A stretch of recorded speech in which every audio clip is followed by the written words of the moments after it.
यशोमती मैया के नंद लाला।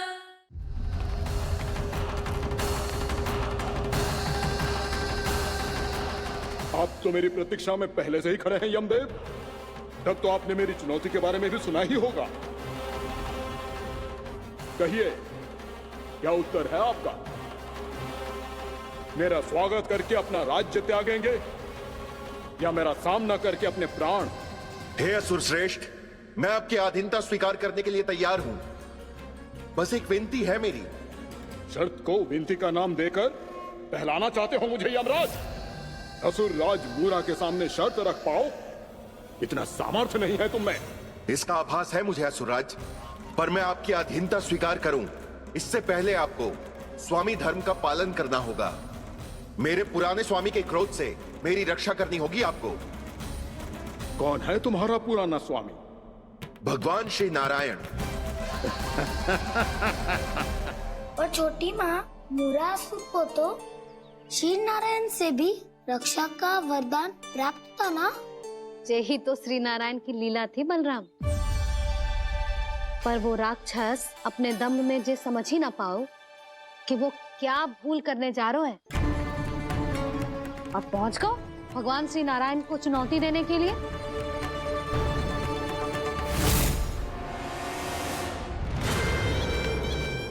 वहीं ठहर जाओ असुर राज मोरा।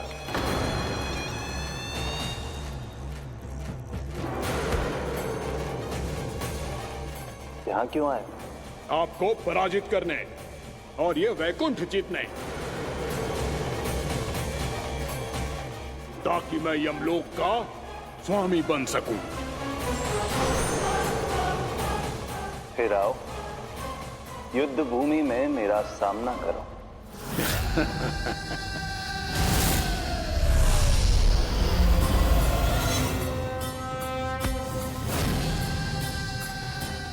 ये नहीं जानते कि इनसे ना हारने का वरदान तो मैं पहले ही प्राप्त कर चुका हूँ। इसलिए युद्ध ठीक से आरंभ हो पाए उससे पहले ही इन्हें जीत लूंगा मैं।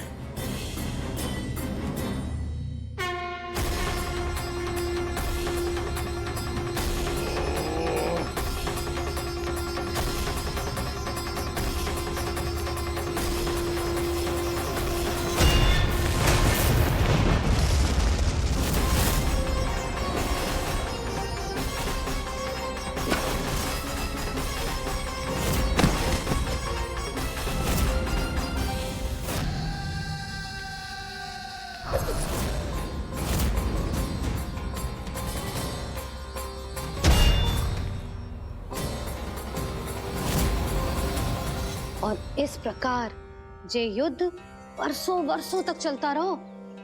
दोनों योद्धा पूरे ब्रह्मांड में अनेक अस्त्रों शस्त्रों के साथ युद्ध करते रहे।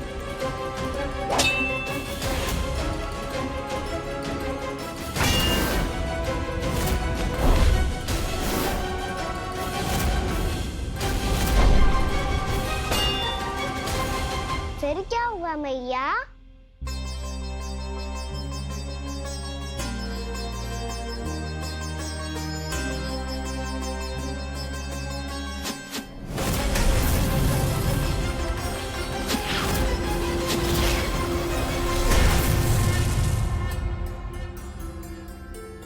उस युद्ध को कभी समाप्त हुआ हो, पर कैसे? शीघ्र ही वो राक्षस थक गौ लल्ला।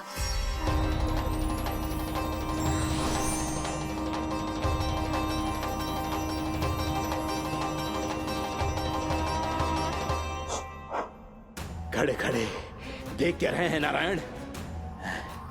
आक्रमण कीजिए, वध कर दीजिए मेरा।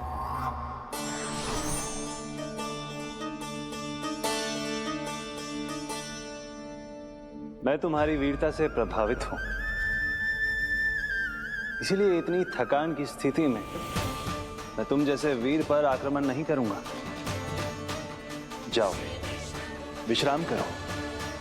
यदि फिर से युद्ध करने की इच्छा हो तो तुम्हारा स्वागत होगा।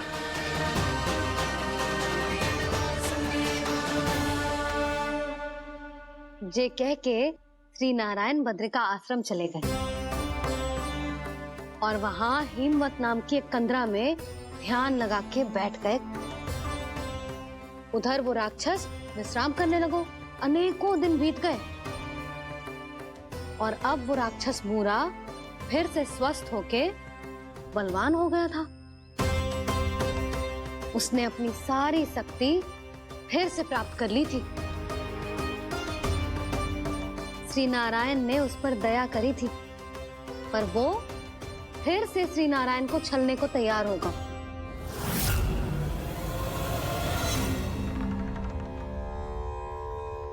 ध्यान में बैठे बैठे श्री नारायण योग निद्रा में चले गए,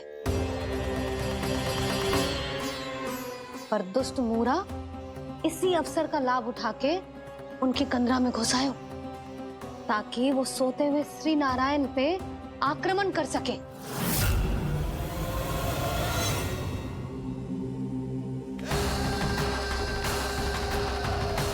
आज इस लंबे युद्ध को जीतकर अपने इस अंतिम शत्रु का भी अंत कर दूंगा मैं।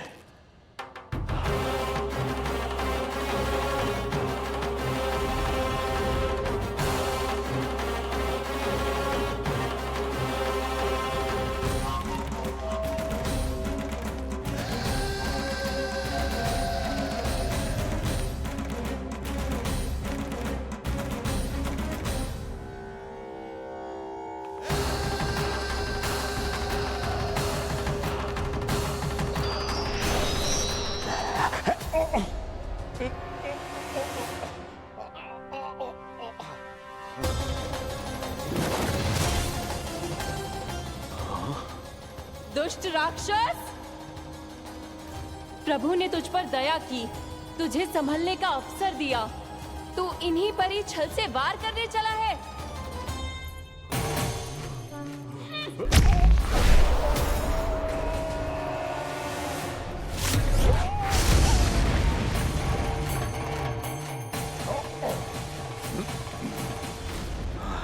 मैं अजय हूँ, मुझे कोई पराजित नहीं कर सकता। ब्रह्मा का वरदान है मुझे। तूने नारायण से अपराजय होने का वरदान मांगा था मूर्ख, उनकी शक्ति से नहीं। ध्यान से देख, मैं तेरी मृत्यु हूँ, मृत्यु।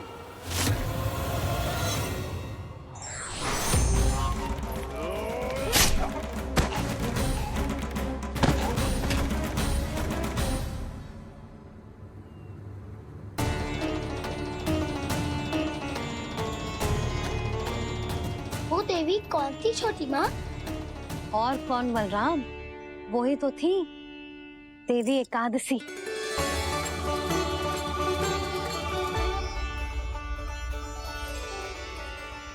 मुझे क्षमा कीजिए प्रभु, आपकी आज्ञा के बिना ही युद्ध करके आपके शत्रु को मृत्यु के घाट उतार दिया। क्षमा नहीं, आपकी तो प्रशंसा होनी चाहिए देवी। असुर राज को मारकर आपने सभी देवताओं को मुक्त करवाया है। इस पापी के अहंकार से तीनों लोकों की रक्षा की है आपने। आप एकादशी की तिथि पर मेरी एकादश इंद्रियों से उत्पन्न हुई हैं। इसीलिए मेरे सभी भक्त आपको उत्पन्न एकादशी के नाम से जानेंगे। सभी तिथियों में आपका स्थान सर्वश्रेष्ठ होगा। जिस तरह आपने राक्षस के आक्रमण से मेरी रक्षा की है, उसी प्रकार एकादशी के दिन व्रत करके जो भी भक्त आपकी कथा सुनेगा, मैं स्वयं उसकी रक्षा करूंगा। जो आपकी पूजा करेगा, उसे मेरी विशेष कृपा प्राप्त होगी और उसके साथ साथ उसे मिलेगा धन, सिद्धि और मोक्ष।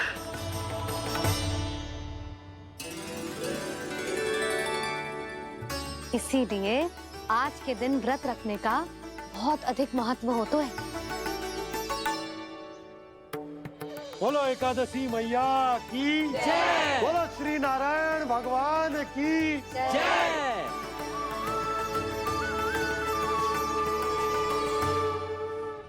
प्रभु की कृपा से एकादशी का महत्व भी पता चल गो और मेरा व्रत भी सफल हो गो। अब भी नहीं भूला रहा, एकादशी का व्रत पूरी तरह तभी सफल होता है जब द्वादशी के दिन उसे पूरा किया जाता है।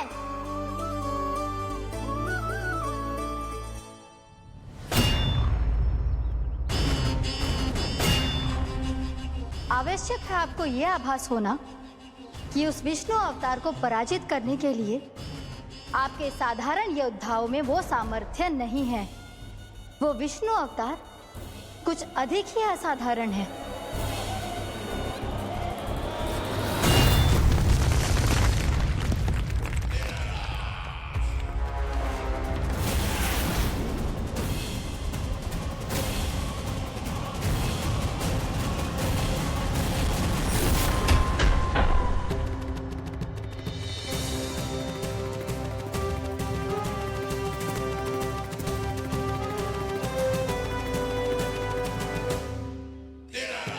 अब मैं दिखाऊंगा उस विष्णु अवतार को असाधारण शत्रु क्या होता है।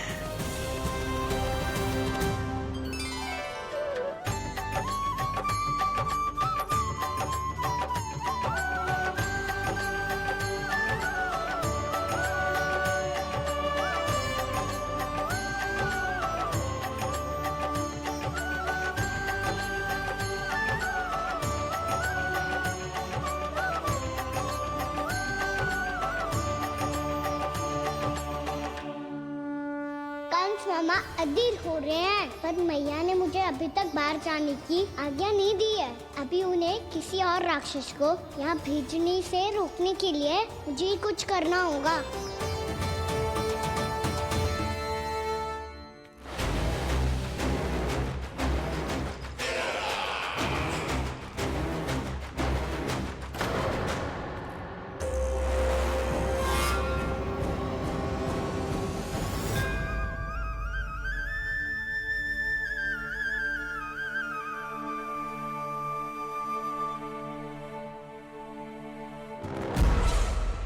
कौन हो तुम? बचपन से ही मुझे मारने का सपना देख रहे हैं, फिर मुझे ही नहीं पहचानते।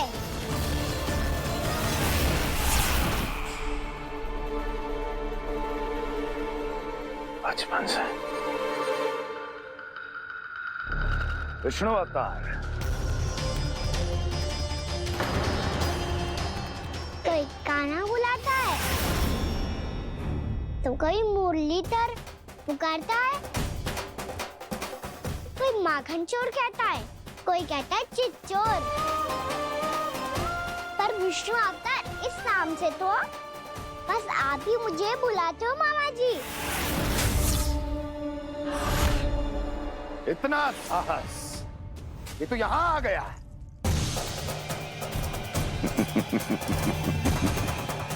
यहाँ आ तो गया तू विष्णु अवतार, किंतु यहाँ से जीवित नहीं जाएगा। तेरे इस शीश को तेरे धड़ से अलग कर दूंगा मैं।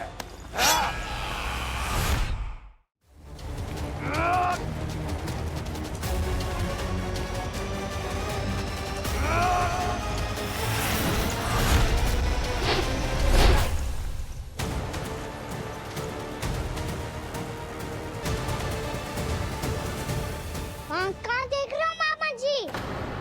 मैं तैयार हूँ।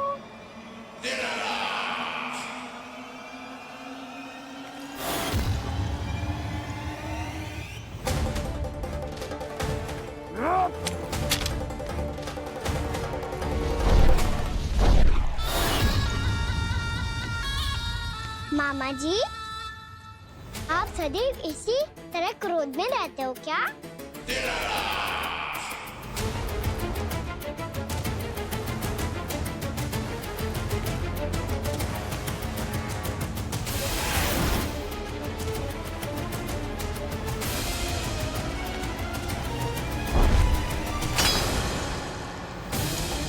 छोड़ छोड़ मेरी तलवार को।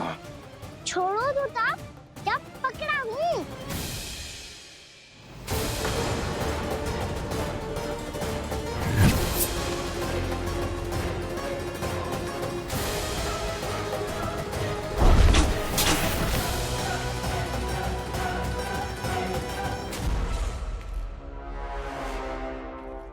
मामा जी,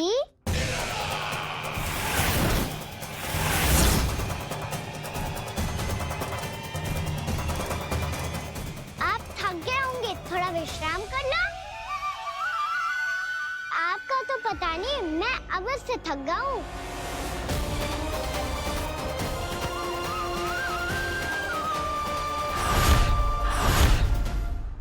मेरे सिंहासन पर बैठने का तो साहस। अभी तो बस अभ्यास कर रहा था मामा जी। भविष्य में मुझे तो बैठना है यहाँ। आपने बल प्रयोग करके से अपने पिताजी से छीना था। मैं आपसे छीन लूंगा। जो छल और बल से लिया जाए वो अधिक समय तक टिकता नहीं है मामा जी।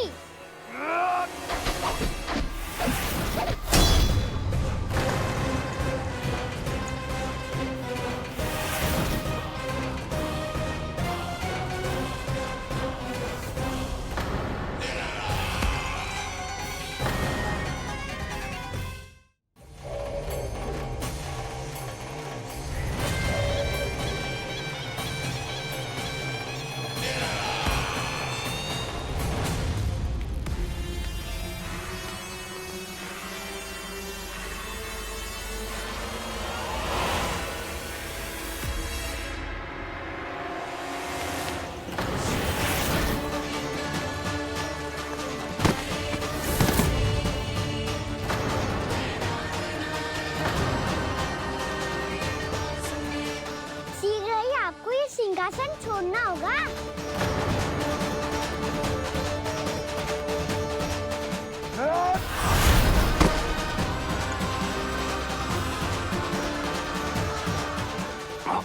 वो मेरा सिंहासन छीनना चाहता। वो आ रहा है, वो आ रहा है। सैनिकों, दुर्जन, बंद कर दो सभी द्वार और घरों के, सब के सब। इसकी हर संभावना पर इतना कड़ा पहरा बिठा दो कि ना तो कोई महल के भीतर आ सके, ना कोई बाहर जा सके। मुझे महल की चप्पे चप्पे की सूचना चाहिए। जाओ।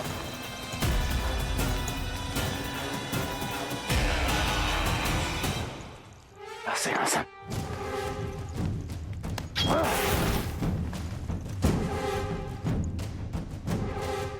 अब आ, दुष्ट मायावी, ए छलिया विष्णु अवतार, मैं कंस तेरी प्रतीक्षा कर रहा हूँ।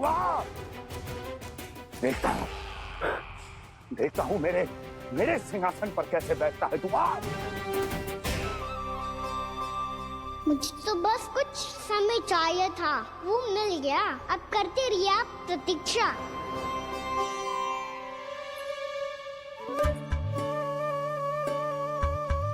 जी अपने आप से बातें क्यों कर रहे हैं जी?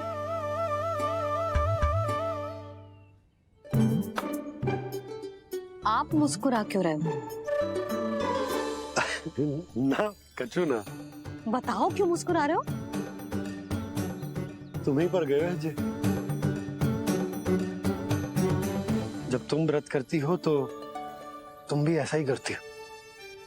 इसी प्रकार भूख अधिक लगने पर अपना ध्यान भटकाने के लिए स्वयं से ही बड़बड़ाती रहती। होगा। आपको तो बस मेरा उपहास उड़ाने के लिए बहाना चाहिए।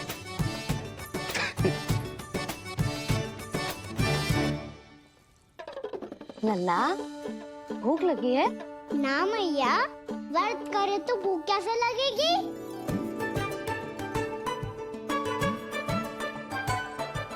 यदि लगी हो तो छोटे बालकों को थोड़ी बहुत भूल चूक क्षमा होती है। कछु ना तो फल तो तू खा ही सकते है। अब तो पूरे नियम और विधि विधान से व्रत तोड़ूंगा। कल द्वादशी के सुबह मुहूर्त के अनुसार। ठीक।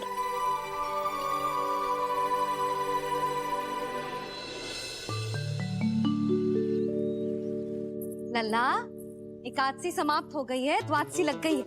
अब तू व्रत तोड़ सकते है। भोजन कर ले। ले।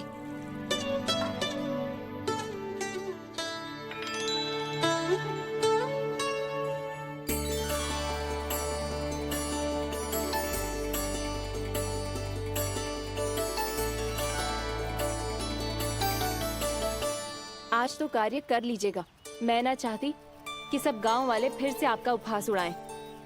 अरे इसी क्षण कार्य आरंभ करना आवश्यक ना है, कुछ खा तो लो। कल भी पूरे दिन व्रत में रहे, अब तो कुछ खा लो। ना ना, अभी बिल्कुल भूख ना है। और हाँ भगवान, तुम्हें चिंता करने की आवश्यकता नहीं है। आज मैं किसी को भी 2 शब्द कहने का अवसर नहीं दूंगा। अरे कुछ खाओगे पियोगे नहीं तो कैसे रहोगे?